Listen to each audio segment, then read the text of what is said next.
បងប្អូននេះគឺ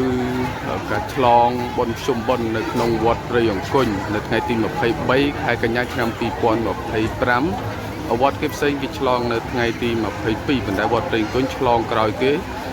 គឺនៅថ្ងៃទី23ខែកញ្ញាឆ្នាំ2025ហើយតាមការដែលដាក់ឆ្លងបិណ្ឌភ្ជុំបិណ្ឌក្រោយគេនេះគឺដោយសារតែវត្តមានការកសាងច្រើនហើយចង់ឆ្លងក្រោយគេដើម្បីទទួលបានបច្ច័យច្រើនសម្រាប់កសាងវត្តផងដែរនេះតាមការបញ្ជាក់របស់ព្រះសង្ឃដែលគង់ចាំនៅក្នុងវត្តព្រៃអង្គញនេះផ្ទាល់តែម្ដងទីតាំងវត្តស្ថិតនៅក្នុងសង្កាត់ព្រៃអង្គញក្រុងបាវិតខេត្តស្វាយរៀង